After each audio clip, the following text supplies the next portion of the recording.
नमस्कार दोस्तों, जैसा कि आप लोगों ने पिछले वीडियो में गोदान उपन्यास के 6 भाग देख लिए होंगे। आज हम दोस्तों गोदान उपन्यास का 7वां भाग शुरू करते हैं। आप लोगों को जैसा कि मैं पहले ही बता चुका हूं कि ये हमारे एमपी वर्ग 1 की मुख्य परीक्षा में पाठ्यक्रम में हमारे लगा हुआ है। नेट जेआरएफ की हमारी परीक्षा में लगा हुआ है। एमए की परीक्षा में हमारे गोदान उपन्यास है और भी जितने टीजीटी पीजीटी एग्ज़ाम होते हैं उन सभी में हमारे पाठ्यक्रम में लगा हुआ है गोदान उपन्यास। तो इसको हम पूरे विस्तार से पढ़ रहे हैं क्योंकि इससे 1-2 नंबर आना भी पक्का है। तो चलिए दोस्तों, ज़्यादा समय नहीं बर्बाद करते हैं, अपना शुरू करते हैं, अपने विषय पर आते हैं। आज 7वां भाग है दोस्तों गोदान उपन्यास का। यह अभिनय जब समाप्त हुआ तो इधर रंगशाला में धनुष यज्ञ समाप्त हो चुका था और सामाजिक प्रहसन की तैयारी हो रही थी, मगर इन सज्जनों को उससे विशेष दिलचस्पी न थी। केवल मिस्टर मेहता देखने गए और आदि से अंत तक जमा रहे। इन्हें बड़ा मज़ा आ रहा था। बीच बीच में तालियां बजाते थे और फिर कहो का आग्रह करके अभिनेताओं को प्रोत्साहन भी देते जाते थे। राय साहब ने इस प्रहसन में एक मुकदमेबाज देहाती जमींदार का खाका उड़ाया था। कहने को तो प्रहसन था, मगर करुणा से भरा हुआ। नायक का बात बात में कानून की धाराओं का उल्लेख करना, पत्नी पर केवल इसलिए मुकदमा दायर कर देना कि उसने भोजन तैयार करने में जरा सी देर कर दी, फिर वकीलों के नखरे और देहाती गवाहों की चालाकियाँ और जहाँ से पहले गवाही के लिए चटपट तैयार हो जाना, मगर इजलास पर तलबी के समय खूब मनावन कराना और नाना प्रकार की गमाइशें करके उल्लू बनाना, ये सभी दृश्य देखकर लोग हंसी के मारे लौट जाते थे। सबसे सुंदर वह दृश्य था जिसमें वकील गवाहों को उनके बयान रटा रहा था। गवाहों का बार बार भूले करना, वकील का बिगड़ना, फिर नायक का देहाती बोली में गवाहों का समझाना और अंत में इजलास पर गवाहों का बदल जाना ऐसा सजीव और सत्य था कि मिस्टर मेहता उछल पड़े और तमाशा समाप्त होने पर नायक को गले लगा लिया और सभी नटों को एक एक मेडल देने की घोषणा की। राय साहब के प्रति उनके मन में श्रद्धा के भाव जाग उठे। राय साहब स्टेज के पीछे ड्रामे का संचालन कर रहे थे। मेहता दौड़कर उनके गले लिपट गए और मुग्ध होकर बोले, आपकी दृष्टि इतनी पैनी है, इसका मुझे अनुमान न था। दूसरे दिन जलपान के बाद शिकार का प्रोग्राम था। वही किसी नदी के तट पर बाग में भोजन बने, खूब जल क्रीड़ा की जाए और शाम को लोग घर आवें, देहाती जीवन का आनंद उठाया जाए। जिन मेहमानों को विशेष काम था वह तो विदा हो गए, केवल वे ही लोग बच रहे जिनकी राय साहब से घनिष्ठता थी। मिसेज खन्ना के सिर में दर्द था, ना जा सकी और संपादक जी इस मंडली से जले हुए थे और इनके विरुद्ध एक लेखमाला निकालकर इनकी खबर लेने के विचार में मग्न थे। सब के सब छटे हुए गुंडे हैं, हराम के पैसे उड़ाते हैं और मूँछों पर दाव देते हैं। दुनिया में क्या हो रहा है इन्हें क्या खबर, इनके पड़ोस में कौन मर रहा है इन्हें क्या परवाह। इन्हें तो अपने भोग विलास से काम है। यह मेहता जो विलास पर बना फिरता है उसे यही धुन है कि जीवन को संपूर्ण बनाओ, महीने में 1000 मार लाते हो। तुम्हें अख्तियार है, जीवन को संपूर्ण बनाओ या परिपूर्ण बनाओ। जिसको यह फिक्र दबाए डालती है कि लड़कों का ब्याह कैसे हो, या बीमार स्त्री के लिए वैद्य कैसे आए, या अब की घर का किराया किसके घर से आएगा, वह अपना जीवन कैसे संपूर्ण बनाए। छूटे सांड बने दूसरों के खेत में मुंह मारते फिरते हो और समझते हो संसार में सब सुखी है। तुम्हारी आंखें तब खुलेंगी जब क्रांति होगी और तुमसे कहा जाएगा, बच्चा खेत में चलकर हल जोतो, तब देखे तुम्हारा जीवन कैसे संपूर्ण होता है। और वह जो है मालती, जो 72 घाटों का पानी पीकर भी मिस बनी फिरती है, शादी नहीं करेगी। इससे जीवन बंधन में पड़ जाता है और बंधन में जीवन का पूरा विकास नहीं होता। बस जीवन का पूरा विकास इसी में है कि दुनिया को लूट जाओ और निर्द्वंद विलास किए जाओ। सारे बंधन तोड़ दो, धर्म और समाज को गोली मारो, जीवन कर्तव्यों को पास न फटकने दो, बस तुम्हारा जीवन संपूर्ण हो गया। इससे ज़्यादा आसान और क्या होगा। माँ बाप से नहीं पड़ती, इन्हें धता बताओ। शादी मत करो, यह बंधन है, बच्चे होंगे, यह मोह फास है। मगर टैक्स क्यों देते हो, कानून भी तो बंधन है, उसे क्यों नहीं तोड़ते, उससे क्यों कन्नी काटते हो। जानते हो ना कि कानून की जरा भी अवज्ञा की और बेड़ियाँ पड़ जाएंगी। बस वही बंधन तोड़ो जिसमें अपने भोग लिप्सा में बाधा नहीं पड़ती। रस्सी को सांप बनाकर पीटो और 30 मारखा बनो। जीते सांपों के पास जाओ ही क्यों, वह फूंकार भी मारेगा तो लहरें आने लगेंगी। उसे आते देखो तो दुम दबाकर भागो, यह तुम्हारा संपूर्ण जीवन है। 8 बजे शिकार पार्टी चली। खन्ना ने कभी शिकार न खेला था, बंदूक की आवाज़ से कांपते थे, लेकिन मिस मालती जा रही थी, वह कैसे रुक सकते थे। मिस्टर तनखा को अभी तक इलेक्शन के विषय में बातचीत करने का अवसर न मिला था। शायद वहाँ वह अवसर मिल जाए। राय साहब अपने इलाके में बहुत दिनों से नहीं गए थे, वहाँ का रंग ढंग देखना चाहते थे। कभी कभी इलाके में आने जाने से असामियों से एक संबंध भी तो हो जाता है और रोब भी रहता है। कारकुन और प्यादे भी सचेत रहते हैं। मिर्जा खुर्शीद को जीवन के नए अनुभव प्राप्त करने का शौक था, विशेषकर ऐसे जिनमें कुछ साहस दिखाना पड़े। मिस मालती अकेले कैसे रहती, उन्हें तो रसिकों का जमघट चाहिए। केवल मिस्टर मेहता शिकार खेलने के सच्चे उत्साह से जा रहे थे।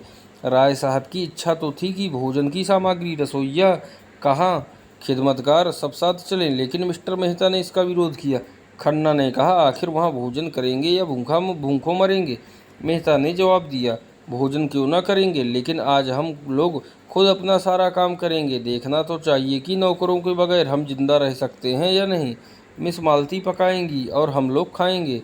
देहातों में हांडिया और पत्तल मिल ही जाते हैं और ईंधन की कोई कमी नहीं। शिकार हम करेंगे ही। मालती ने गीला किया, क्षमा कीजिए, आपने रात मेरी कलाई इतनी जोर से पकड़ी कि अभी तक दर्द हो रहा है। काम तो हम लोग करेंगे, आप केवल बताती जाइएगा। मिर्जा खुर्शीद बोले, अजी आप लोग तमाशा देखते रहिएगा, मैं सारा इंतजाम कर दूंगा। बात ही कौन सी है, जंगल में हांडी और बर्तन ढूंढना हिमाकत है। हिरन का शिकार कीजिए, भूनिए, खाइए और वहीं दख्त के साए में खर्राटे लीजिए। यही प्रस्ताव स्वीकृत हुआ। 2 मोटरें चली, एक मिस मालती ड्राइव कर रही थी, दूसरी खुद राय साहब। कोई 20-25 मील पर पहाड़ी प्रांत शुरू हो गया। दोनों तरफ ऊंची पर्वतमाला दौड़ी चली आ रही थी। सड़क भी पेचदार होती जाती थी। कुछ दूर की चढ़ाई के बाद एकाएक ढाल ला गया और मोटर बेग से नीचे की ओर चली। दूर से नदी का पाट नजर आया, किसी रोगी की भांति दुर्बल, निस्पंद। कगार पर एक घने वटवृक्ष की छाया में कारें रोक दी गई और लोग उतरे। यह सलाह हुई कि 2-2 की टोली बने और शिकार खेलकर 12 बजे तक यहाँ आ जाए। मिस मालती मेहता के साथ चलने को तैयार हो गई। खन्ना मन में ऐंठ कर रह गए, जिस विचार से आए थे उसमें जैसे पंचर हो गया। अगर जानते मालती दगा देगी तो घर लौट जाते, लेकिन राय साहब का साथ उतना रोचक न होते हुए भी बुरा न था। उनसे बहुत सी मामलों की बातें करनी थी। खुर्शीद और तनखा बच रहे, उनकी टोली बनी बनाई थी। तीनों टोलियां एक एक तरफ चल दी। कुछ दूर तक पथरीली पगडंडी पर मेहता के साथ चलने के बाद मालती ने कहा, तुम तो चले ही जाते हो, जरा दम ले लेने दो। मेहता मुस्कुराए, अभी तो हम 1 मील भी नहीं आए, अभी से थक गई। थकी नहीं, लेकिन क्यों न जरा दम ले लें। जब तक कोई शिकार हाथ न आ जाए हमें आराम करने का अधिकार नहीं। मैं शिकार खेलने ना आई थी। मेहता ने अनजान बनकर कहा, अच्छा, यह मैं न जानता था। फिर क्या करने आई थी? अब तुमसे क्या बताऊं। हिरनों का एक झुंड चरता हुआ नजर आया। दोनों एक चट्टान की आड़ में छिप गए और निशाना बांधकर गोली चलाई। निशाना खाली गया, झुंड भाग निकला। मालती ने पूछा, अब? कुछ नहीं, चलो फिर कोई शिकार मिलेगा। दोनों कुछ देर तक चुपचाप चलते रहे। फिर मालती ने जरा रुककर कहा, गर्मी के मारे बुरा हाल हो रहा है, आओ इस वृक्ष के नीचे बैठ जाएं। अभी नहीं, तुम बैठना चाहती हो तो बैठो, मैं नहीं बैठता। बड़े निर्दयी हो तुम, सच कहती हूँ। जब तक कोई शिकार न मिल जाए मैं बैठ नहीं सकता। तब तो तुम मुझे मार ही डालोगे। अच्छा बताओ, रात तुमने मुझे इतना क्यों सताया? मुझे तुम्हारे ऊपर बड़ा क्रोध आ रहा था। याद है तुमने मुझे क्या कहा था? तुम हमारे साथ चलेगा दिलदार। मैं न जानती थी तुम इतने शरीर हो। अच्छा, सच कहना, तुम उस वक्त मुझे अपने साथ ले जाते। मेहता ने कोई जवाब न दिया, मानो सुना ही नहीं। दोनों कुछ दूर चलते रहे। एक तो जेठ की धूप, दूसरा पथरीला रास्ता। मालती थक कर बैठ गई। मेहता खड़े खड़े बोले, अच्छी बात है, तुम आराम कर लो, मैं यहीं आ जाऊंगा। मुझे अकेले छोड़कर चले जाओगे? मैं जानता हूँ तुम अपने रक्षा कर सकती हो। कैसे जानते हो? नए युग की देवियों की यही सिफत है। वह मर्द का आश्रय नहीं चाहती, उससे कंधा मिलाकर चलना चाहती है। मालती ने झेपते हुए कहा, तुम कोरे फिलास पर हो मेहता, सच। सामने वृक्ष पर एक मोर बैठा हुआ था। मेहता ने निशाना साधा और बंदूक चलाई। मोर उड़ गया। मालती प्रसन्न होकर बोली, बहुत अच्छा हुआ, मेरा सांप पड़ा। मेहता ने बंदूक कंधे पर रखकर कहा, तुमने मुझे नहीं अपने आप को साफ दिया। शिकार मिल जाता तो मैं 10 मिनट की मोहलत देता, अब तो तुमको फौरन चलना पड़ेगा। मालती उठकर मेहता का हाथ पकड़ती हुई बोली, फिलासफरों के शायद हृदय नहीं होता। तुमने अच्छा किया विवाह नहीं किया, उस गरीब को मार ही डालते, मगर मैं यूँ न छोड़ूंगी, तुम मुझे छोड़कर नहीं जा सकते।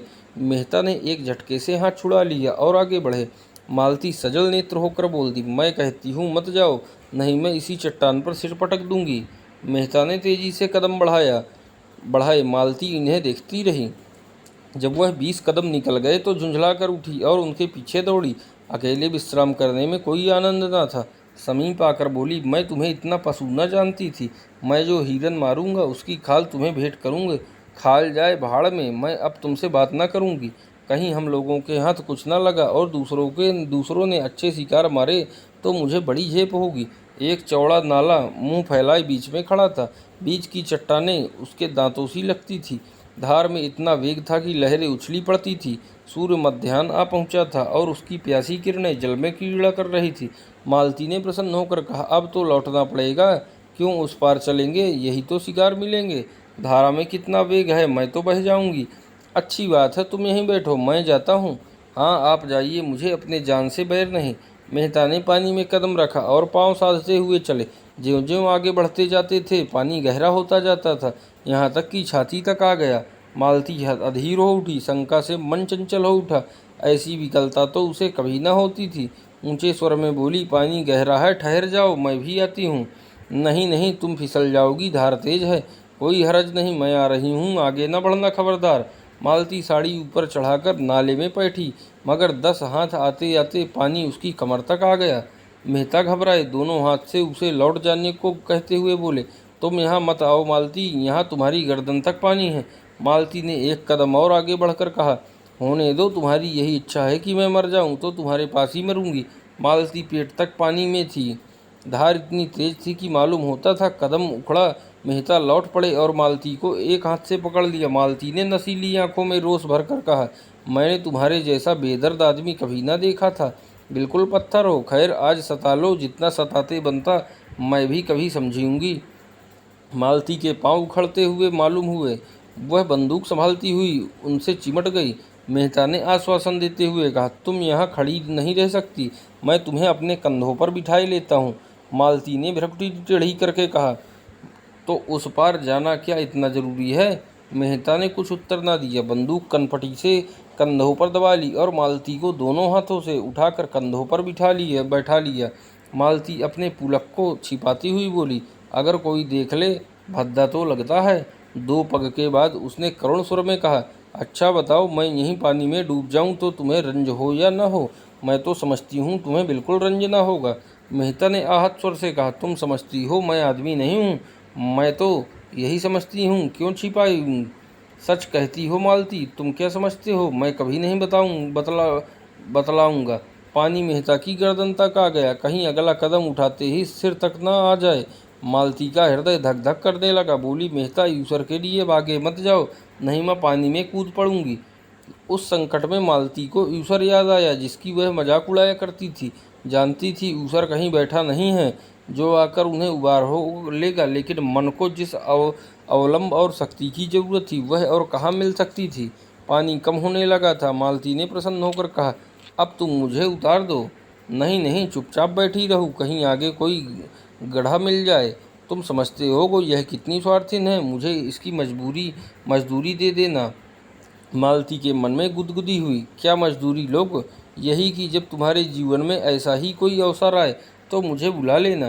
किनारे आ गए। मालती ने रेत पर अपने साड़ी का पानी निचोड़ा, जूते का पानी निकाला, मुंह हाथ धोया, पर ये शब्द अपने रहस्यमय आशय के साथ उसके सामने नाचते रहे।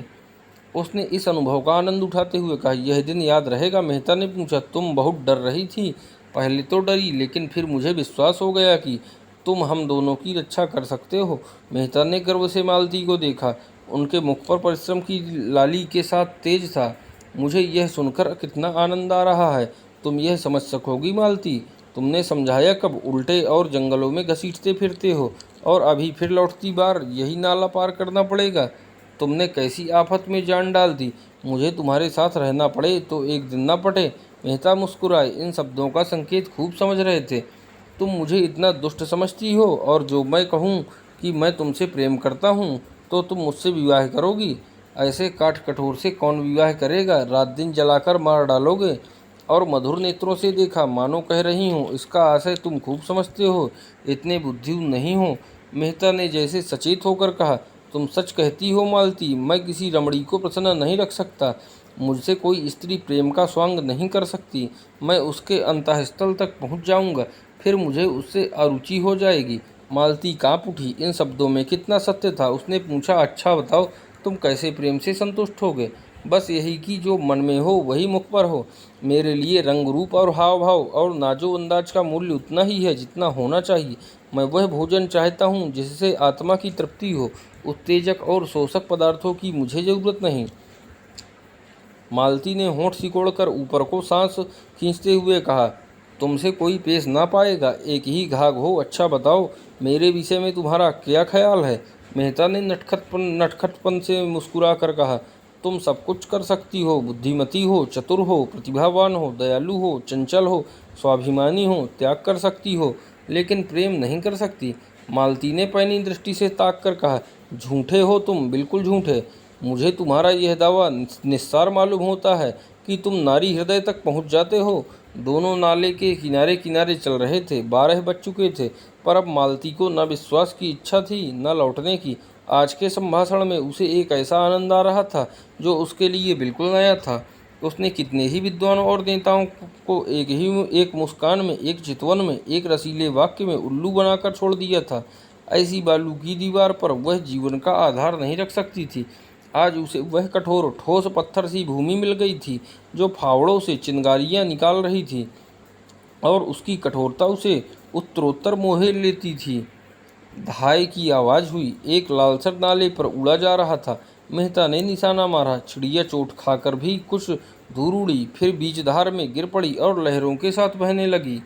अब अभी अभी जाकर लाता हूँ, जाती कहाँ है? यह कहने के साथ वह रेत में दौड़े और बंदूक किनारे पर रख गड़ाप से पानी में कूद पड़े और बहाव की ओर तैरने लगे। मगर आधा मील तक पूरा जोर लगाने पर भी चिड़िया ना पा सके। चिड़िया मरकर भी जैसे उड़ी जा रही थी। सहसा उन्होंने देखा, एक युवती किनारे की एक झोपड़ी से निकली। चिड़िया को बहते देखकर साड़ी को जांघों तक चढ़ाया और पानी में घुस पड़ी। एक क्षण में उसने चिड़िया पकड़ ली और मेहता को दिखाती हुई बोली, पानी से निकल आओ बाबूजी, तुम्हारी चिड़िया यह है। मेहता युवती की चपलता और साहस देखकर मुग्ध हो गए। तुरंत किनारे की ओर हाथ चलाए और 2 मिनट में युवती के पास जा खड़े हुए। युवती का रंग था तो काला और वह भी गहरा, कपड़े बहुत ही मैले और फूहड़, आभूषण के नाम पर केवल हाथों में 2-2 मोटी चूड़ियाँ, सिर के बाल उलझे अलग अलग। मुखमंडल का कोई भाग ऐसा नहीं जिसे सुंदर या सुघड़ कहा जा सके, लेकिन उस स्वच्छ निर्मल जलवायु ने उसके कालेपन में ऐसा लावण्य भर दिया था और प्रकृति की गोद में पल कर उसके अंग इतने सुडोल, सुगठित और स्वच्छंद हो गए थे कि यौवन का चित्र खींचने के लिए उससे सुंदर कोई रूप न मिलता है। उसका सबल स्वास्थ्य जैसे मेहता के मन में बल और तेज भर रहा था। मेहता ने उसे धन्यवाद देते हुए कहा, तुम बड़े मौके से पहुंच गई, नहीं मुझे ना जाने कितनी दूर तैरना पड़ता। युवती ने प्रसन्नता से कहा, मैंने तुम्हें तैरते आते देखा तो दौड़ी। शिकार खेलने आए होगे? हाँ, आए तो थे शिकार ही खेलने, मगर दोपहर हो गया और यही चिड़िया मिली है। तेंदुआ मारना चाहो तो मैं उसका ठौर ठौर दिखा दूँ। रात को यहाँ रोज पानी पीने आता है, कभी कभी दोपहर में भी आ जाता है। फिर जरा सकुचाकर सिर झुकाए बोली, उसकी खाल हमें देनी पड़ेगी। चलो मेरे द्वार पर, वहाँ पीपल की छाया है। यहाँ धूप में कब तक खड़े रहोगे? कपड़े भी तो गीले हो गए हैं। मेहता ने उसकी देह में चिपकी हुई गीली साड़ी की ओर देखकर कहा, तुम्हारे कपड़े भी तो गीले हैं। उसने लापरवाही से कहा, उह, हमारा क्या, हम तो जंगल के हैं, दिन दिन भर धूप और पानी में खड़े रहते हैं, तुम थोड़े ही रह सकते हो। लड़की कितनी समझदार है और बिल्कुल गंवार। तुम खाल लेकर क्या करोगी? हमारे दादा बाजार में बेचते हैं, यही तो हमारा काम है। लेकिन दोपहरी यहाँ काटे, तुम खिलाओगी क्या? युवती ने लजाते हुए कहा, तुम्हारे खाने लायक हमारे घर में क्या है? मक्के की रोटियाँ खाओ तो धरी हैं, चिड़िए का सालन पका दूंगी, तुम बताते जाना जैसे बनाना हो। थोड़ा सा दूध भी है। हमारी गैया को एक बार तेंदुए ने घेरा था, उसे सींगों से भगाकर भाग आई, तब से तेंदुआ उससे डरता है। लेकिन मैं अकेला नहीं हूँ, मेरे साथ एक औरत भी है। तुम्हारी घरवाली होगी? नहीं, घरवाली तो अभी नहीं है, जान पहचान की है, तो मैं दौड़कर उनको बुला लाती हूँ। तुम चलकर छाया में बैठो। नहीं नहीं, मैं बुला लाता हूँ, तुम थक गए होगे। शहर के रहिया जंगल में काहे आते होगे? हम तो जंगली आदमी हैं, किनारे ही तो खड़ी होगी। जब तक मेहता कुछ बोले वह हवा हो गई। मेहता ऊपर चढ़कर पीपल की छाया में बैठे तो इस स्वच्छंद जीवन से उनके मन में अनुराग उत्पन्न हुआ। सामने की पर्वतमाला दर्शन तत्व की भांति अगम्य और अनंत फैली हुई, मानो ज्ञान का विस्तार कर रही हो। मानो आत्मा उस ज्ञान को, उस प्रकाश को, उस अगम्यता को उसके प्रत्यक्ष विराट रूप में देख रही हो।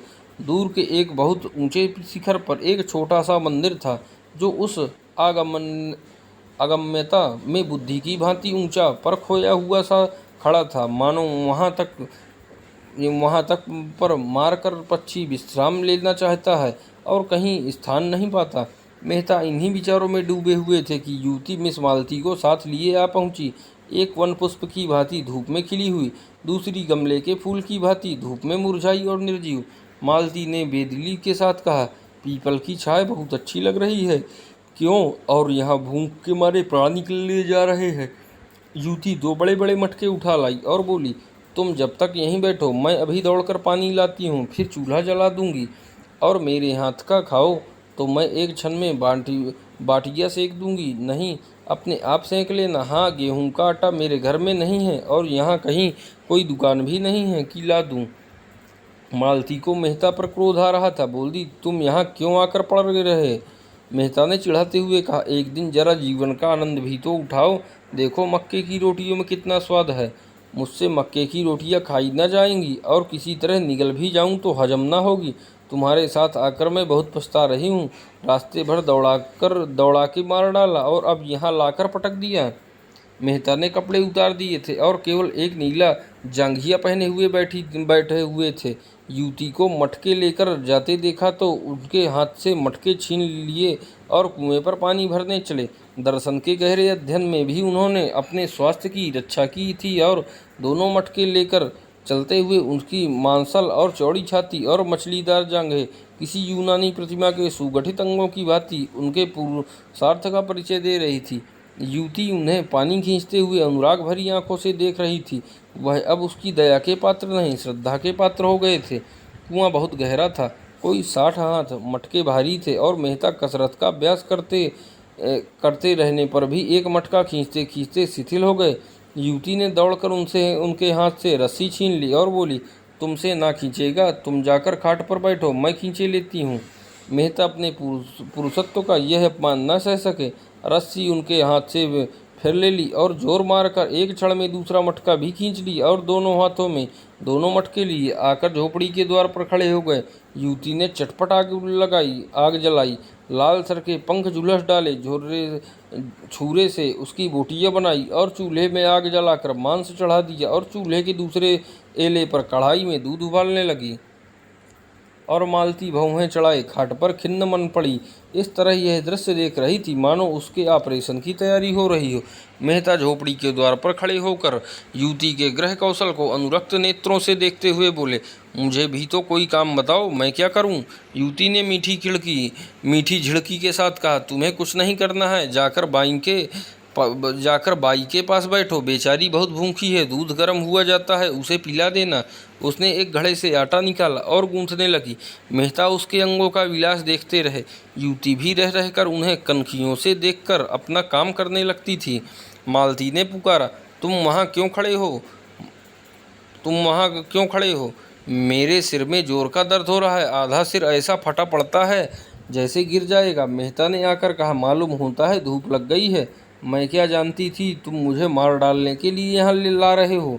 तुम्हारे साथ कोई दवा भी तो नहीं है क्या? मैं किसी मरीज को देखने आ रही थी जो दवा लेकर चलती। मेरा एक दवाओं का बक्स है, वह सेमरी में है। उफ, सिर फटा जाता है। मेहता ने उनके सिर की ओर जमीन पर बैठकर धीरे धीरे उसका सिर सहलाना शुरू कर दिया। मालती ने आंखें बंद कर ली। युवती हाथों में आटा भरे, सिर के बाल बिखेरे, आंखें धुएं से लाल और सजल, सारी देह पसीने में तर, जिससे उसका उभरा हुआ वक्ष साफ झलक रहा था। आकर खड़ी हो गई और मालती को आंखें बंद किए पड़ी देखकर बोली, बाई को क्या हो गया है? मेहता बोले, सिर में बड़ा दर्द है। पूरे सिर में है कि आधे आधे में बतलाती है? दाईं ओर है कि बाईं ओर? बाईं ओर। मैं अभी दौड़ के एक दवा लाती हूँ, घिसकर लगाते ही अच्छा हो जाएगा। तुम इस धूप में कहाँ जाओगी? युवती ने सुना ही नहीं, वेग से एक ओर जाकर पहाड़ियों में छिप गई। कोई आधा घंटे बाद मेहता ने उसे ऊंची पहाड़ी पर चढ़ते देखा। दूर से बिल्कुल गुड़िया सी लग रही थी। मन में सोचा, इस जंगली छोकरी में सेवा का कितना भाव और कितना व्यवहारिक ज्ञान है। लू और धूप में आसमान पर चढ़ी चली जा रही है। मालती ने आंखें खोल कर देखा। कहाँ गई वह कलूटी? गजब की काली है, जैसे आबनूस का कुंदा हो। इसे भेज दो, राय साहब से कह आए कार यहाँ भेज दें, इस तपिश में मेरा दम निकल जाएगा। कोई दवा लेने गई है कहती है, उससे आधा सिर का दर्द बहुत जल्द आराम हो जाता है। इनकी दवाएं इन्हीं को फायदा करती हैं, मुझे ना करेंगी। तुम तो इस छोकरी पर लट्टू हो गए हो। कितने छिछोरे हो, जैसी रूह वैसे फरिश्ते। मेहता को कटु सत्य कहने में संकोच न होता था।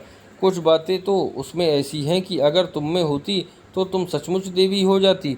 उसकी खूबियाँ उसे मुबारक, मुझे देवी बनने की इच्छा नहीं। तुम्हारी इच्छा हो तो मैं जाकर कार लाऊं। यद्यपि कार यहाँ आ भी सकेगी, मैं नहीं कह सकता। उस कलूटी को क्यों नहीं भेज देते? वह तो दवा लेने गई है, फिर भोजन पकाएगी। तो आज आप उसके मेहमान हैं, शायद रात को भी यहीं रहने का विचार होगा। रात को शिकार भी तो अच्छे मिलते हैं। मेहता ने इस आक्षेप से चिढ़कर कहा, इस युवती के प्रति मेरे मन में जो प्रेम और श्रद्धा है वह ऐसी है कि अगर मैं उसकी ओर वासना से देखूं तो आंखें फूट जाएं। मैं अपने किसी घनिष्ठ मित्र के लिए भी इस धूप और लू में उस ऊंची पहाड़ी पर न जाता, और हम केवल घड़ी भर के मेहमान हैं, यह वह जानती है। वह किसी गरीब औरत के लिए भी इसी तत्परता से दौड़ जाएगी। मैं विश्व बंधुत्व और विश्व प्रेम पर केवल लेख लिख सकता हूँ, केवल भाषण दे सकता हूँ। वह उस प्रेम और त्याग का व्यवहार करती है। कहने से करना कहीं कठिन है, इसे तुम भी जानती हो। मालती ने उपहास भाव से कहा, बस बस, वह देवी है, मैं मान गई। उसके वक्ष में उभार है, नितंबों में भारीपन है। देवी होने के लिए और क्या चाहिए? मेहता तिलमिला उठे, तुरंत उठे और कपड़े पहने जो सूख गए थे, बंदूक उठाई और चलने को तैयार हुए। मालती ने फुंकार मारी, तुम नहीं जा सकते मुझे अकेली छोड़कर। तब कौन जाएगा? वही तुम्हारी देवी। मेहता हद बुद्धि से खड़े थे। नारी पुरुष पर कितनी आसानी से विजय पा सकती है, इसका आज उन्हें जीवन में पहला अनुभव हुआ। वह दौड़ती हाँफती चली आ रही थी, वही कलूटी युवती, हाथ में एक झाड़ लिए हुए। समीप आकर मेहता को कहीं जाने को तैयार देखकर बोली, मैं वह जड़ी खोज लाई, अभी घिसकर लगाती हूँ। लेकिन तुम कहाँ जा रहे हो? मांस तो पक गया होगा, मैं रोटियां सेक देती हूँ, दो एक खा लेना। बाई दूध पी लेगी, ठंडा हो जाए तो चले जाना। उसने निसंकोच भाव से मेहता के अचकन की बटनें खोल दी। मेहता अपने को बहुत रोके हुए थे, जी होता था इस गवारिन के चरणों को चूम ले। मालती ने कहा, अपने दवाई रहने दो। नदी के किनारे बरगद के नीचे हमारी मोटर कार खड़ी है, वहाँ और लोग होंगे, उनसे कहना कार यहाँ लाएं। दौड़ी हुई जा। युवती ने दीन नेत्रों से मेहता को देखा। इतनी मेहनत से बूटी लाई, उसका यह अनादर। इस गंवारिन की दवा इन्हें नहीं जची तो न सही, उसका मन रखने को ही जरा सी लगवा लेती तो क्या होता। उसने बूटी जमीन पर रखकर पूछा, तब तक तो चूल्हा ठंडा हो जाएगा। बाई जी कहो तो रोटियां सेक कर रख दूं, बाबूजी खाना खा लें, तुम दूध पी लो और दोनों जने आराम करो। तब तक मैं मोटर वाले को बुला लाऊंगी।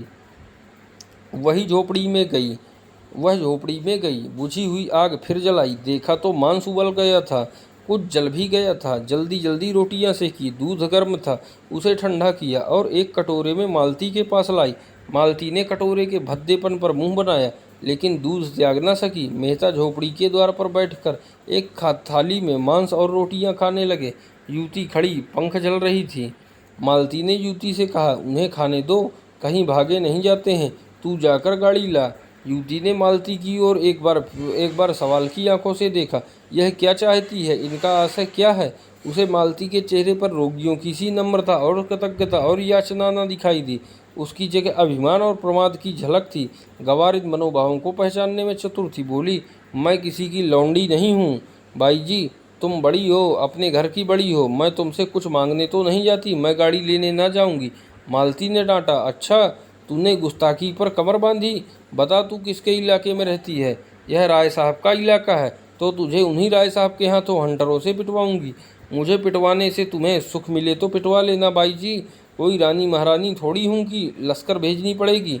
मेहता ने दो चार कौर निगले थे कि मालती की यह बातें सुनी। कौर कंठ में अटक गया, जल्दी से हाथ धोया और बोले, वह नहीं जाएगी, मैं जा रहा हूँ। मालती भी खड़ी हो गई, उसे जाना पड़ेगा। मेहता ने अंग्रेजी में कहा, उसका अपमान करके तुम अपना सम्मान बढ़ा नहीं रही हो।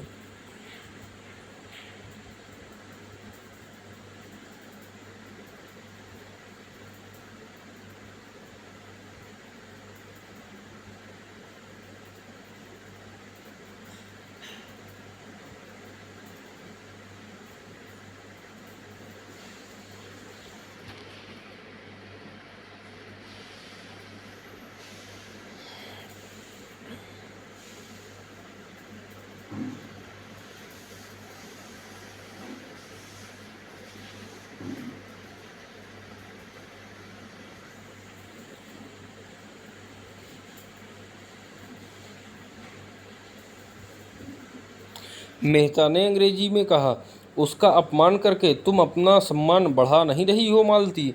मालती ने फटकार लगाई, ऐसी ही लौंडियाँ मर्दों को पसंद आती हैं जिनमें और कोई गुण हो या ना हो। उनकी टहल दौड़ दौड़ कर प्रसन्न मन से करें और अपना भाग्य सराहें कि इस पुरुष ने मुझे से यह काम करने को तो कहा। वह देवियाँ हैं, शक्तियाँ हैं, विभूतियाँ हैं। मैं समझती थी वह पुरुषत्व तुमसे कम नहीं है, लेकिन अंदर से संस्कारों से तुम भी वही बराबर हो। मेहता मनोविज्ञान के पंडित थे, मालती के मनोरहस्यों को समझ रहे थे। ईर्ष्या का ऐसा अनोखा उदाहरण उन्हें कभी न मिला था। उस रमणी में जो इतनी मृदु स्वभाव, इतनी उदार, इतनी प्रसन्न मुख थी, ईर्ष्या की ऐसी प्रचंड ज्वाला। बोले, कुछ भी कहो, मैं उसे न जाने दूंगा। उसकी सेवाओं और कृपाओं का यह पुरस्कार देकर मैं अपनी नज़रों में नीच नहीं बन सकता। मेहता के स्वर में कुछ ऐसा तेज था कि मालती धीरे से उठी और चलने को तैयार हो गई। उसने जलकर कहा, अच्छा तो मैं ही जाती हूँ, तुम उसके चरणों की पूजा करके पीछे आना। मालती 2-3 कदम चली गई तो मेहता ने युवती से कहा, अब मुझे आज्ञा दो बहन, तुम्हारा यह नेह, तुम्हारी यह निस्वार्थ सेवा हमेशा याद रहेगी। युवती ने दोनों हाथों से सजल नेत्र होकर उन्हें प्रणाम किया और झोपड़ी के अंदर चली गई। दूसरी टोली राय साहब और खन्ना की थी। राय साहब तो अपने उसी रेशमी कुर्ते और रेशमी चादर में थे, मगर खन्ना ने शिकारी सूट डाटा था, जो शायद आज ही के लिए बनवाया गया था, क्योंकि खन्ना को असामियों के शिकार से इतनी फुर्सत कहाँ थी कि जानवरों का शिकार करते।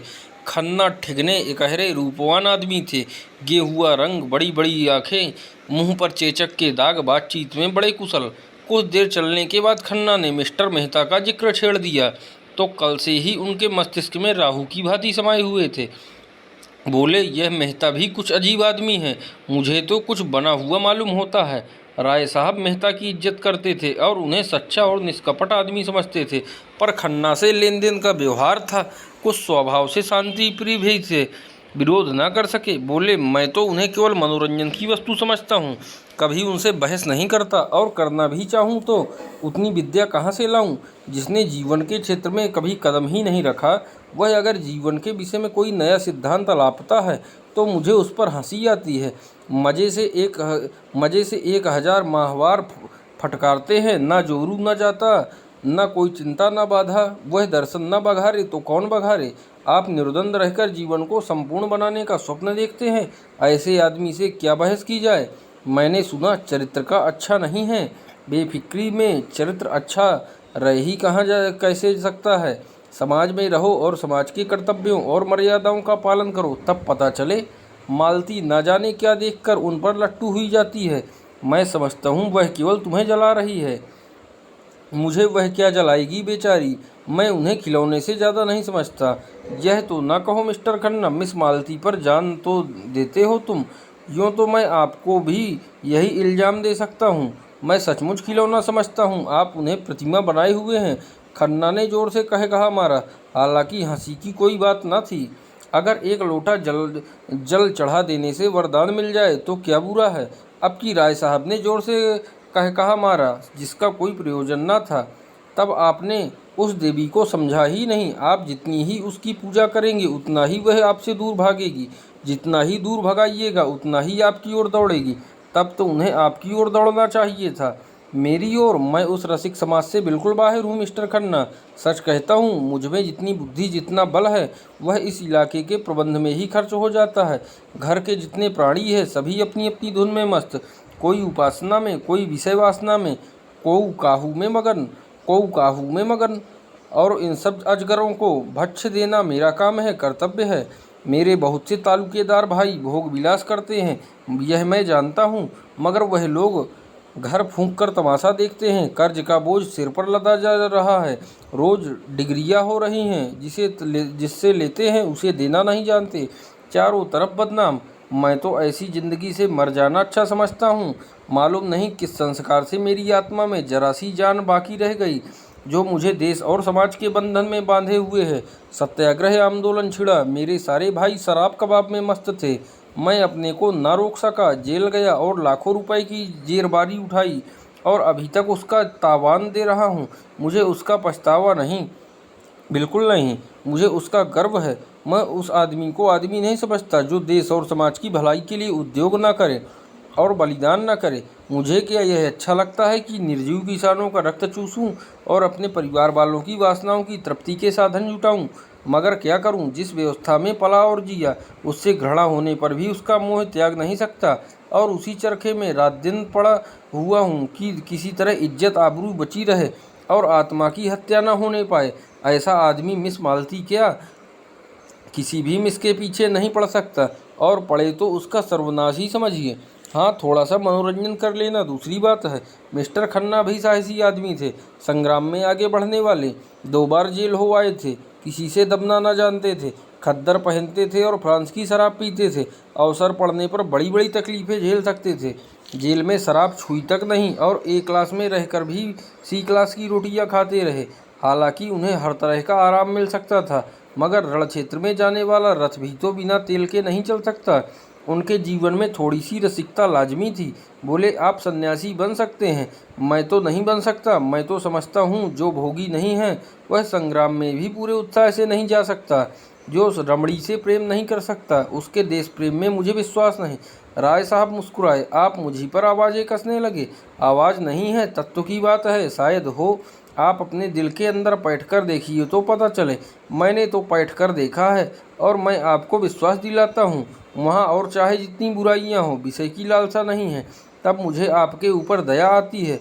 आप जो इतने दुखी और निराश और चिंतित हैं, इसका एकमात्र कारण आपका निग्रह है। मैं तो यह नाटक खेल कर चाहूँगा, चाहे दुखांत ही क्यों ना हो। वह मुझसे मजाक करती है, दिखाती है कि मुझे तेरी परवाह नहीं है, लेकिन मैं हिम्मत हारने वाला मनुष्य नहीं हूँ। मैं अब तक उसका मिजाज नहीं समझ पाया, कहाँ निशाना ठीक बैठेगा इसका निश्चय न कर सका। जिस दिन यह कुंजी मिल गई बस फतेह है, लेकिन वह कुंजी आपको शायद ही मिले। मेहता शायद आपसे बाजी मार ले जाए।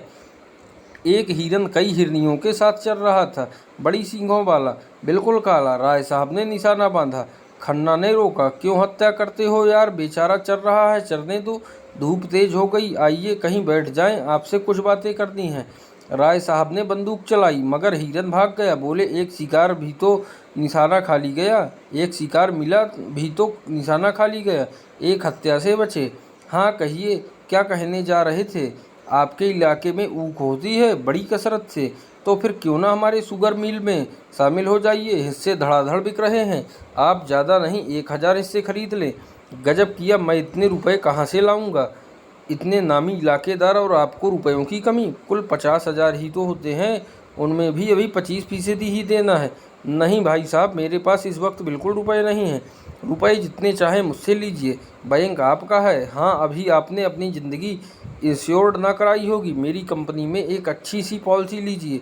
100-200 रुपये तो आप बड़ी आसानी से हर महीने दे सकते हैं, और इकट्ठी रकम मिल जाएगी। 40-50 हज़ार लड़कों के लिए इससे अच्छा प्रबंध आप नहीं कर सकते। हमारी नियमावली देखिए, हम पूर्ण सहकारिता के सिद्धांत पर काम करते हैं। दफ्तर और कर्मचारियों के खर्च के सिवा नफ़े की एक पाई भी किसी की जेब में नहीं जाती। आपको आश्चर्य होगा कि इस नीति से कंपनी चल कैसे रही है, और मेरी सलाह से थोड़ा सा स्पेकुलेशन का काम भी शुरू कर दीजिए। यह जो सैकड़ों करोड़पति बने हुए हैं, सब इसी स्पेकुलेशन से बने हैं। रुई, शक्कर, गेहूं, रबर, किसी जिन्स का सट्टा कीजिए, मिनटों में लाखों का वारा न्यारा होता है। काम जरा अटपटा है, बहुत से लोग गच्चा खा जाते हैं, लेकिन वही जो अनाड़ी हैं, आप जैसे अनुभवी, सुशिक्षित और दूरंदेश लोगों के लिए इससे ज़्यादा नफ़े का काम नहीं। बाजार का चढ़ाव उतार कोई आकस्मिक घटना नहीं, इसका भी विज्ञान है। एक बार उसे गौर से देख लीजिए, फिर क्या मजाल की धोखा हो जाए। राय साहब कंपनियों पर अविश्वास करते थे, दो एक बार इसका उन्हें कड़वा अनुभव भी हो चुका था, लेकिन मिस्टर खन्ना को उन्होंने अपनी आंखों के सामने बढ़ते देखा था और उनकी कार्यक्षमता के कायल हो गए थे। अभी 10 साल पहले जो व्यक्ति बैंक में क्लर्क था, वह केवल ना अपने अधे अध्यवसाय, पुरुषार्थ और प्रतिभा से शहर में पूजता है, उसकी सलाहों की उपेक्षा ना की जा सकती थी।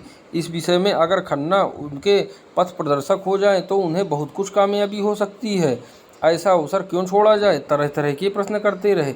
सहसा एक देहाती एक बड़ी सी टोकरी में कुछ जड़े, कुछ पत्तियां, कुछ फूल लिए जाता नजर आया। खन्ना ने पूछा, अरे क्या बेचता है? देहाती सकपका गया, डरा कहीं बेगार में न पकड़ जाए। बोला, कुछ तो नहीं मालिक, यही घास पात है, क्या करेगा इनको?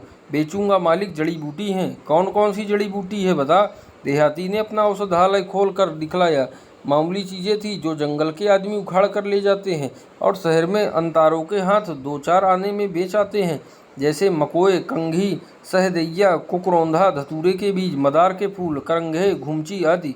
हर एक चीज़ दिखाता था और उस रटे हुए शब्दों में उनके गुण भी बयान करता जाता था। यह मकोए है सरकार, ताप हो, मदाग्नि हो, तिल्ली हो, धड़कन हो, सूल हो, खांसी हो, एक खुराक में आराम हो जाता है। यह धतूरे के बीज है मालिक, गठिया हो, बाई हो। खन्ना ने दाम पूछा। उसने 8 आने कहे। खन्ना ने 1 रुपया फेंक दिया और उसे पड़ाव तक रख आने का हुक्म दिया। गरीब ने मुँह मांगा दाम ही नहीं पाया, उसका दुगना पाया, आशीर्वाद देता चला गया। राय साहब ने पूछा, आप यह घास पात लेकर क्या करेंगे? खन्ना ने मुस्कुरा कर कहा, इनकी असरफियाँ बनवाऊंगा। मैं कीमियागार हूँ, यह आपको शायद नहीं मालूम। तो यार वह मंत्र हमें भी सिखा दो। हाँ हाँ, शौक से मेरी शागिर्दी कीजिए। पहले 1.25 सेर लड्डू लाकर चढ़ाइए, तब बतलाऊंगा। ये बात यह है कि मेरा तरह तरह के आदमियों से साबका पड़ता है। कुछ ऐसे लोग भी आते हैं जो जड़ी बूटियों पर जान देते हैं। उनको इतना मालूम हो जाए कि यह किसी फकीर की दी हुई बूटी है, फिर आपकी खुशामद करेंगे, नाक रगड़ेंगे और आप वह चीज़ उन्हें दे दें तो हमेशा के लिए आपके ऋणी हो जाएंगे। 1 रुपये में अगर 10-20 बुद्धुओं पर एहसान का नमदा कसा जा सके तो क्या बुरा है? जरा से एहसान से बड़े बड़े काम निकल जाते हैं। राय साहब ने कौतूहल से पूछा, मगर इन बूटियों के गुण आपको याद कैसे रहेंगे? खन्ना ने कहा मारा, आप भी राय साहब बड़े मज़े की बात करते हैं। जिस बूटी में जो भी गुण चाहे बता दीजिए, वह आपकी लियाकत पर मुनहसर है। सेहत तो रुपए में 8 आने विश्वास से होती है। आप जो इन बड़े बड़े अफसरों को देखते हैं और इनकी लंबी पूंछ वाले विद्वानों को और इन रईसों को, ये सब अंधविश्वासी होते हैं। मैं तो वनस्पति शास्त्र के प्रोफेसर को जानता हूँ जो कुकरौंधों का नाम भी नहीं जानते। इन विद्वानों का मजाक तो हमारे स्वामी जी खूब उड़ाते हैं। आपको तो कभी उनके दर्शन न हुए होंगे। अब कि आप आएंगे तो उनसे मिलवाऊंगा। जब से मेरे बगीचे में ठहरे हैं, रात दिन लोगों का तांता लगा रहता है। माया तो उन्हें छू भी नहीं गई, केवल एक बार दूध पीते हैं। ऐसे विद्वान महात्मा मैंने आज तक नहीं देखा। ना जाने कितने वर्ष हिमालय पर तप करते रहे, पूरे सिद्ध पुरुष हैं। आप उनसे अवश्य दीक्षा लीजिए। मुझे विश्वास है आपकी यह सारी कठिनाइयाँ छूमंतर हो जाएंगी। आपको देखते ही आपका भूत भविष्य सब कह सुनाएंगे। ऐसे प्रसन्न मुख हैं कि देखते ही मन खिल उठता है। ताजुब तो यह है कि खुद इतने बड़े महात्मा हैं, मगर संन्यास और त्याग, मंदिर और मठ, संप्रदाय और पंथी, इन सबको ढोंग कहते हैं, पाखंड कहते हैं। रूढ़ियों के बंधन को तोड़ो और मनुष्य बनो। देवता बनने का ख्याल छोड़ो। देवता बनकर तुम मनुष्य न रहोगे। राय साहब के मन में शंका हुई। महात्माओं में उन्हें भी वह विश्वास था जो प्रभुता वालों में आमतौर पर होता है। दुखी प्राणी को आत्मचेतन में जो शांति मिलती है, उसके लिए वह भी लालायित रहते थे। जब आर्थिक कठिनाइयों से निराश हो जाते, मन में आता संसार से मुंह मोड़कर एकांत में जा बैठे और मोक्ष की चिंता करें। संसार के बंधनों को वह भी साधारण मनुष्यों की भांति आत्मोन्नति के मार्ग की बाधाएं समझते थे। और इनसे दूर हो जाना ही उनके जीवन का भी आदर्श था। लेकिन संन्यास और त्याग के बिना बंधनों को तोड़ने का और क्या उपाय है? लेकिन जब वह संन्यास को ढोंग कहते हैं तो खुद क्यों संन्यास लिया है? उन्होंने संन्यास कब लिया है साहब? वह तो कहते हैं आदमी को अंत तक काम करते रहना चाहिए। विचार स्वातंत्र उनके उपदेशों का तत्व है। मेरी समझ में कुछ नहीं आ रहा। विचार स्वातंत्र का आशय क्या है? समझ में तो मेरे भी कुछ नहीं आया।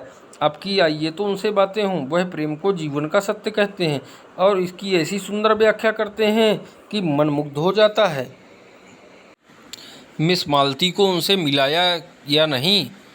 आप भी दिल लगी करते हैं। मालती को भला उनसे क्या मिला था?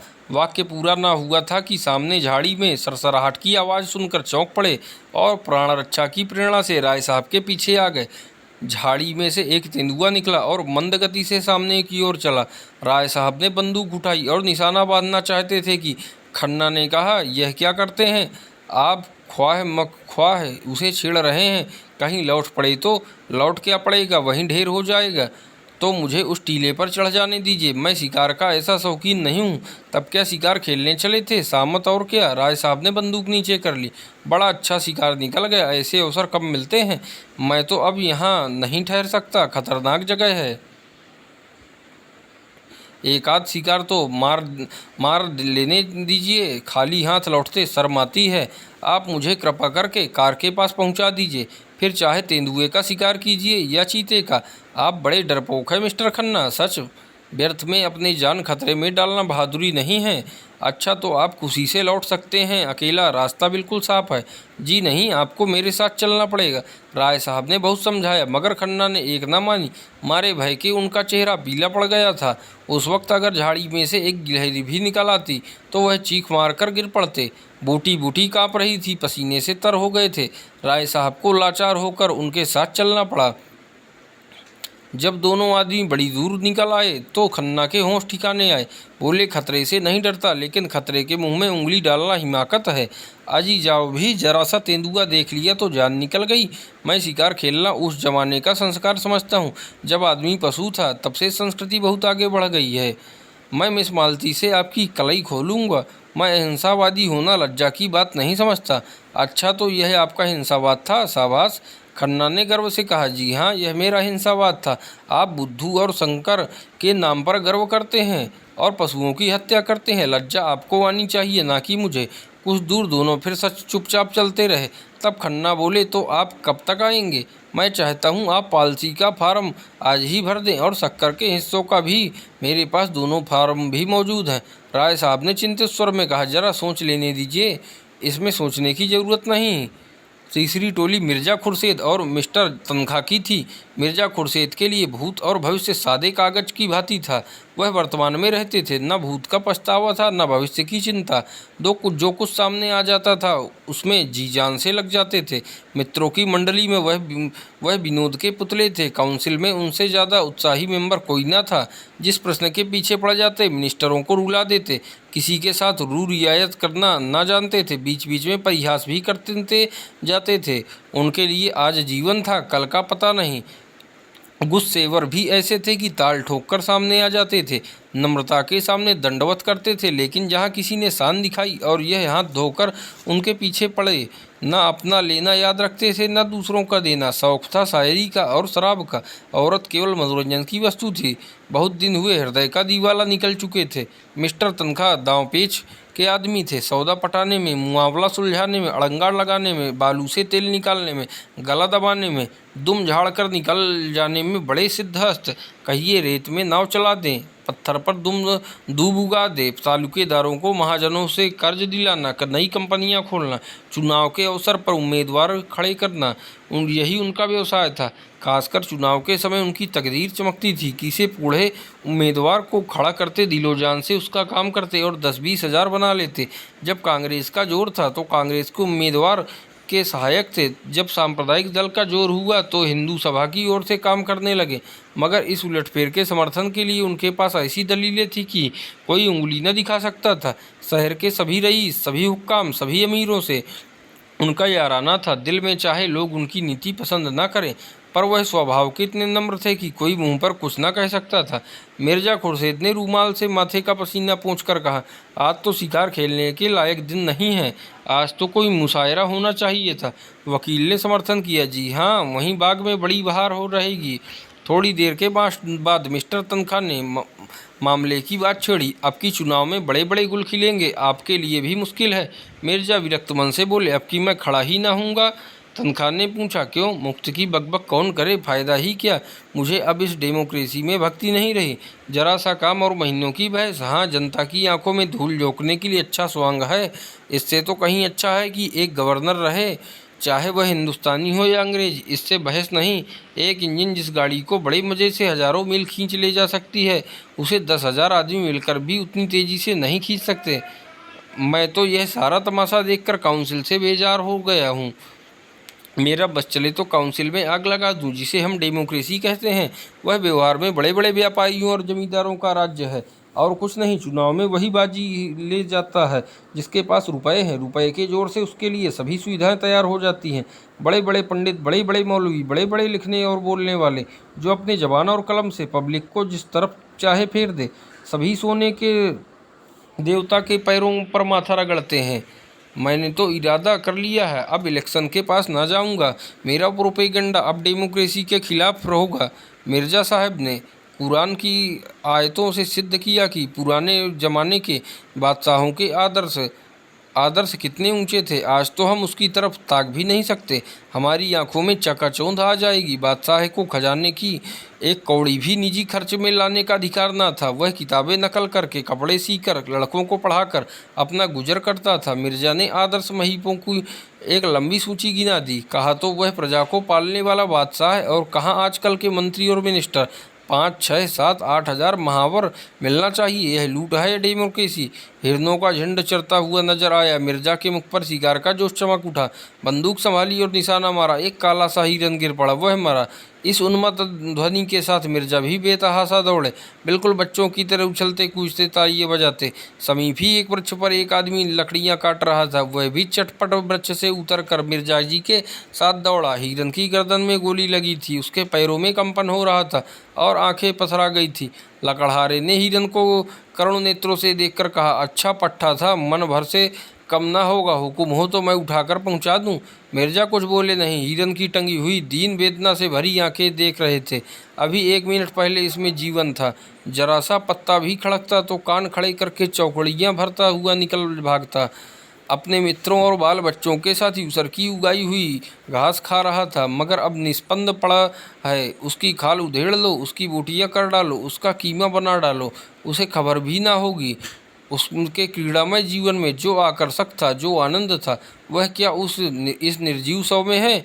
कितनी सुंदर गठन थी, कितनी प्यारी आंखें, कितनी मनोहर छवि। उसकी छलांगे हृदय में आनंद की तरंगे पैदा कर रही थी। उसकी चौकड़ियों के साथ हमारा मन भी चौकड़ियाँ भरने लगता था। उसकी स्फूर्ति जीवन सा बिखेरती चलती थी, जैसे फूल सुगंध बिखेरता है। लेकिन अब उसे देखकर ग्लानि होती है। लकड़हारे ने पूछा, कहाँ पहुँचाना होगा मालिक? मुझे भी 2-4 पैसे दे देना। मिर्जा जी जैसे ध्यान से चौंक पड़े, बोले, अच्छा उठा ले। कहाँ चलेगा? जहाँ हुक्म हो मालिक। नहीं, जहाँ तेरी इच्छा हो वहाँ ले जा, मैं तुझे देता हूँ। लकड़हारे ने मिर्जा की ओर कौतूहल से देखा। कानों पर विश्वास न आया। अरे नहीं मालिक, हुजूर ने शिकार किया है तो हम कैसे खा लें? नहीं नहीं, मैं खुशी से कहता हूँ, तुम इसे ले जाओ। तुम्हारा घर यहाँ से कितनी दूर है? कोई आधा कोस होगा मालिक। मैं भी तुम्हारे साथ चलूँगा, देखूँगा तुम्हारे बाल बच्चे कैसे खुश होते हैं। ऐसे तो मैं न ले जाऊँगा सरकार, आप इतनी दूर से आए, इस कड़ी धूप में शिकार किया, मैं कैसे उठा ले जाऊँ? उठा, देर न कर, मुझे मालूम हो गया तू भला आदमी है। लकड़हारे ने डरते डरते और रह रहकर मिर्जा जी के मुख की ओर सशंक नेत्रों से देखते हुए कहा कि कहीं बिगड़ न जाए। हिरन को उठाया। सहसा उसने हिरन को छोड़ दिया और खड़ा हो बोला, मैं समझ गया मालिक, हुजूर ने इसकी हलाली नहीं की। मिर्जा जी ने हंसकर कहा, बस बस, तूने खूब समझा, अब उठा ले और घर चल। मिर्जा जी धर्म के इतने पाबंद न थे। 10 साल से उन्होंने नमाज ना पढ़ी थी। 2 महीने में 1 दिन व्रत रख लेते थे, बिल्कुल निराहार, निर्जल। मगर लकड़हारे को इस ख्याल से जो संतोष हुआ था कि हिरण अब इन लोगों के लिए अखाद्य हो गया है, उसे फीका न करना चाहते थे। लकड़हारे ने हल्के मन से हिरन को गर्दन पर रख लिया और घर की ओर चला। तनख्वाह अभी तक तटस्थ से वहीं पेड़ के नीचे खड़े थे। धूप में हिरन के पास जाने का कष्ट क्यों उठाते? कुछ समझ में न आ रहा था कि मामला क्या है, लेकिन जब लकड़हारे को उल्टी दिशा में जाते देखा तो आकर मिर्जा से बोले, आप उधर कहाँ जा रहे हैं हजरत? क्या रास्ता भूल गए? मिर्जा ने अपराधी भाव से मुस्कुराकर कहा, मैंने शिकार इस गरीब आदमी को दे दिया, अब जरा इसके घर चल रहा हूँ, आप भी आइए ना। तनख्वाह ने मिर्जा को कौतूहल की दृष्टि से देखा और बोले, आप अपने होश में हैं या नहीं? कह नहीं सकता, मुझे खुद नहीं मालूम शिकार इसे क्यों दे दिया। इसलिए कि उसे पाकर उसकी इसे जितनी खुशी होगी मुझे या आपको ना होगी। तनख्वाह खिसिया कर बोले, जाइए, सोचा था खूब कबाब में उड़ाएंगे, सो आपने सारा मज़ा किरकिरा कर दिया। खैर, राय साहब और मेहता कुछ ना कुछ लाएंगे ही, कोई गम नहीं। मैं इस इलेक्शन के बारे में कुछ अर्ज करना चाहता हूँ। आप नहीं खड़ा होना चाहते ना, सही, आपकी जैसी मर्जी, लेकिन आपको इसमें क्या तामुल है कि जो लोग खड़े हो रहे हैं उनसे इसकी अच्छी कीमत वसूल की जाए। मैं आपसे सिर्फ इतना चाहता हूं कि आप किसी पर यह भेद न खुलने दें कि आप नहीं खड़े हो रहे हैं। सिर्फ इतनी मेहरबानी कीजिए मेरे साथ। ख्वाजा जमाल ताहिर इसी शहर से खड़े हो रहे हैं। रईसों के वोट तो 16 है, 16 वाने उनकी तरफ है ही, वो काम भी उनके मददगार हैं। फिर भी पब्लिक पर आपका जो असर है, इससे उनकी कोर दब रही है। आप चाहें तो आपको उनसे 10-20 हज़ार रुपये महज ये जाहिर कर देने के मिल सकते हैं कि आप उनकी खातिर बैठ जाते हैं। नहीं, मुझे अर्ज कर लेने दीजिए। इस मामले में आपको कुछ नहीं करना है, आप बेफिक्र बैठे रहिए। मैं आपकी तरफ से एक मैनिफेस्टो निकाल दूंगा और उसी शाम को आप मुझसे 10,000 नकद वसूल कर लीजिए। मिर्जा साहब ने उनकी ओर हिकारत से देखकर कहा, मैं ऐसे रुपए पर और आप पर लानत भेजता हूँ। मिस्टर तनख्वाह ने जरा भी बुरा नहीं माना, माथे पर बल तक न आने दिया। मुझ पर जितनी लानत चाहे भेजें, मगर रुपए पर लानत भेजकर आप अपना ही नुकसान कर रहे हैं। मैं ऐसी रकम को हराम मानता हूँ। आप शरीयत के इतने पाबंद तो नहीं हैं। लूट की कमाई को हराम समझने के लिए शरअ का पाबंद होने की ज़रूरत नहीं है। तो इस मामले में क्या आप फैसला तब्दील नहीं कर सकते? जी नहीं। अच्छी बात है, इसे जाने दीजिए। किसी बीमा कंपनी के डायरेक्टर बनने में तो आपको वही एतराज़ नहीं है। आपको कंपनी का एक हिस्सा भी ना खरीदना पड़ेगा, आप सिर्फ अपना नाम दे दीजिएगा। जी नहीं, मुझे यह भी मंजूर नहीं है। मैं कई कंपनियों का डायरेक्टर, कई का मैनेजिंग एजेंट, कई का चेयरमैन था। दौलत मेरे पाँव चूमती थी। मैं जानता हूँ दौलत से आराम और तकल्लुफ़ के कितने सामान जमा किए जा सकते हैं, मगर यह भी जानता हूँ कि दौलत इंसान को कितना खुदगर्ज बना देती है, कितना ऐश पसंद, कितना मक्कार, कितना बेगैरत। वकील साहब को फिर कोई प्रस्ताव करने का साहस न हुआ। मिर्जा जी की बुद्धि और प्रभाव में उनका जो विश्वास था वह बहुत कम हो गया। उनके लिए धन ही सब कुछ था और ऐसे आदमी से जो लक्ष्मी को ठोकर मारता हो, उनका कोई मेल ना हो सकता था। लकड़हारा हिरन को कंधों पर रखे लपका चला जा रहा था। मिर्जा ने भी कदम बढ़ाया, पर स्थूलकाय तनख्वाह पीछे रह गए। उन्होंने पुकारा, जरा सुनिए मिर्जा जी, आप तो भागे जा रहे हैं। मिर्जा जी ने बिना रुके